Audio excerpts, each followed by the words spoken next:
ये आंसू नहीं।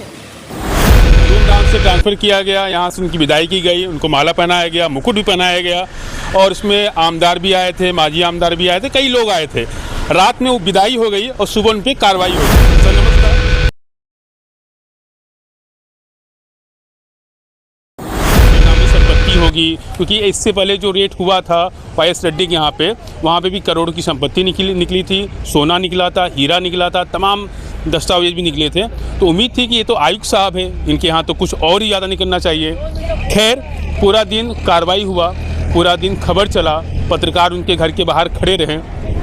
आखिरकार आज ईडी ने अपने ट्विटर पे जो रेट में जो सामान निकला था उसका जिक्र किया, जिसके अंदर 1,33,00,000 के आसपास का जो एक रकम दिखाया गया है और जो ये हजम नहीं हो रहा है 1,33,00,000, क्योंकि आयुक्त साहब जो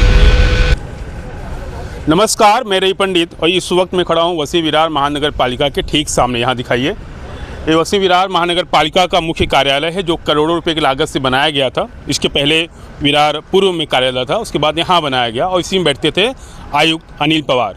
28 जुलाई को सुबह सुबह उनके घर पे ईडी ने दस्तक दिया और खबर जो है पूरे वसी विरार फिर पूरे महाराष्ट्र में फैल गई आग की तरह कि जो यहाँ पे अपने आयुक्त साहब थे, क्योंकि उस दिन वो थे हो गए थे, उसके एक दिन पहले उनकी विदाई हुई थी और सुबह उन पर कार्रवाई हो गई। ईडी वाले घर के बाहर आए, दस्तक दिए और अनिल पवार जी ने अंदर से घर का दरवाज़ा बंद कर लिया, दरवाज़ा खोला ही नहीं और ड्रामा चलते रहा। लगभग 2 घंटे 3 घंटे यही ड्रामा चला, अंदर से दरवाज़ा नहीं खोला गया। आखिरकार पुलिस वालों ने जाके चाबी वालों बुला के लाया और कैसे कैसे दरवाज़ा खोला गया। 3 घंटे लगे। पूरा दिन कार्रवाई हुआ, ईडी ने वहाँ पे छापा मारा, उसके साथ में 12 जगहों पे और छापा मारा गया जो कि अनिल पवार से जुड़े हुए लोग थे, उनके रिश्तेदार हो गए और उनसे और भी संबंधित जो लोग थे, जो उनके करीबी थे। हर जगह पे जहाँ जहाँ पे ईडी वालों को लगा कि यहाँ पे छापा मारना चाहिए जिससे कुछ हासिल हो सकता है, उन्होंने वहाँ पर कार्रवाई की। घंटों कार्रवाई हुई, अब कहें तो सुबह से लेकर रात तक कार्रवाई चली और सबको उम्मीद थी कि इस कार्रवाई में कुछ बड़ा निकलेगा। और इस कार्रवाई के बाद जो खबरें चली थी मीडिया में, अखबारों में, हर जगह पे, तो वहाँ पे जनता का जो कमेंट आ रहा था, जो उनकी राय आ रही थी, उससे समझ में आ रहा था कि वो चाहते थे आखिरकार उनके यहाँ पे ईडी का रेट पड़े। लेकिन उनको उम्मीद ये भी थी कि शायद इस रेट के बाद कुछ बड़ा खुलासा होगा, शायद करोड़ों की प्रॉपर्टी होगी, हज़ारों करोड़ों की ज़मीन के दस्तावेज निकलेंगे, बेनामी संपत्ति होगी, क्योंकि इससे पहले जो रेट हुआ था वाईएस रेड्डी के यहाँ पे, वहाँ पे भी करोड़ों की संपत्ति निकली थी, सोना निकला था, हीरा निकला था, तमाम दस्तावेज भी निकले थे। तो उम्मीद थी कि ये तो आयुक्त साहब हैं, इनके यहाँ तो कुछ और ही ज़्यादा निकलना चाहिए। खैर पूरा दिन कार्रवाई हुआ, पूरा दिन खबर चला, पत्रकार उनके घर के बाहर खड़े रहे। आखिरकार आज ईडी ने अपने ट्विटर पे जो रेट में जो सामान निकला था उसका जिक्र किया, जिसके अंदर 1,33,00,000 के आसपास का जो एक रकम दिखाया गया है और जो ये हजम नहीं हो रहा है 1,33,00,000, क्योंकि आयुक्त साहब जो इतने बड़े करोड़ों के कार्यालय में रहते हैं, ट्रांसफ़र होने के एक दिन पहले यहाँ पे सैकड़ों की तादाद में गाड़ियाँ यहाँ पे खड़ी थी, रात तक यहाँ पे काम चला, कई दस्तावेज उन्होंने साइन किया।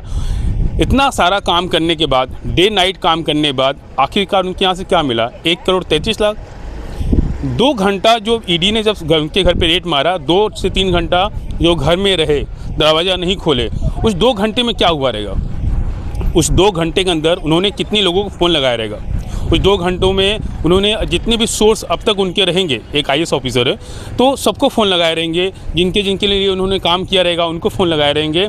और जब इनका यहाँ विदाई हो रहा था तो यहाँ के आमदार भी आए थे, माजी आमदार, प्रेजेंट के आमदार, सब आमदार यहाँ पे आए थे और उसके बाद मुकुट पहनाया गया था, माला पहनाया गया था, फूलों से स्वागत किया गया था।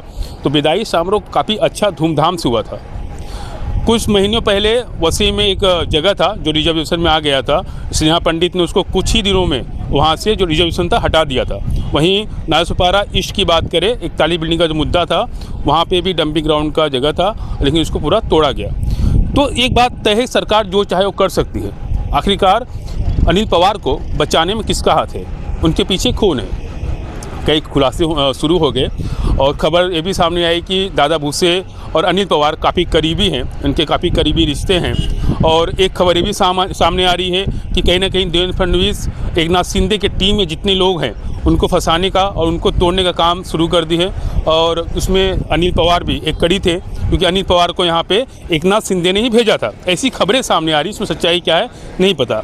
हालांकि जो राजनीति हो रही है ऊपर लेवल से हो रही है। दूसरी बात, अगर आप थोड़ा ध्यान देंगे, विधानसभा के समय भी चर्चा हुई थी, कई ऐसे यहाँ पे नेता हैं वसी विरार में, और बहुजन विकास अघाड़ी के भी कई बड़े नेता हैं जो कि बीजेपी में शामिल होने वाले हैं। उसमें राजू पाटिल का भी नाम आया था, नाना का नाम आया था, साथ में खबर आई थी उनके साथ में कई और लोग भी बीजेपी में शामिल होने वाले हैं। लेकिन फिर खबर यहीं कहीं दब गई, आगे चर्चा इस पर नहीं हुई। तो कहीं ऐसा तो नहीं कि जो बीजेपी का साथ देगा उस पर ईडी कार्रवाई नहीं होगी, और बीजेपी के खिलाफ रहेगा उस पर ईडी की कार्रवाई होगी। अच्छा, जो बीजेपी के साथ में है अगर उन पर ईडी कार्रवाई होती भी है तो कहीं ना कहीं कुछ ना कुछ मैनेज तो हो ही जाएगा। जैसे कि अभी अनिल पवार के केस में हुआ, इतनी बड़ी कार्रवाई और निकला सिर्फ 1,33,00,000। समझ में आ रहा है कुछ ना कुछ में हुआ है।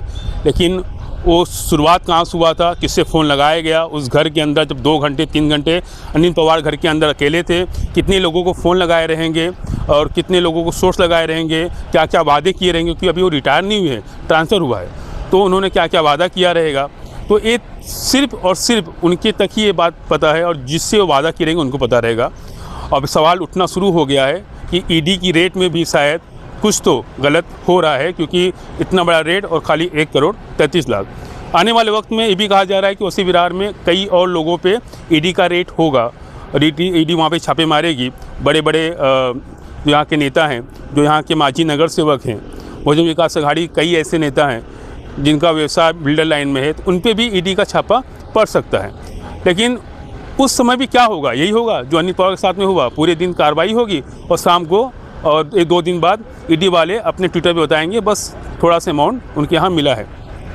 खैर, एक बार समझ में भी आ रही है, कहीं ना कहीं अब ईडी को वसी विरार में इस्तेमाल किया जा रहा है यहाँ की राजनीति को अलग दिशा में लेके जाने के लिए। अब देखना ये होगा कि आने वाले वक्त में क्या होगा, क्योंकि अभी चुनाव होने वाला है वसी विरार महानगर पालिका का, और इस चुनाव के पहले कहीं ना कहीं ईडी के दबाव से बहुजन विकास अघाड़ी और अन्य पार्टियों पे एक दबाव बनाया जा रहा है, और यहाँ की जो राजनीति है उसको खामोश किया जा रहा है। देखना होगा आखिरकार आगे ईडी कहाँ दस्तक देती है।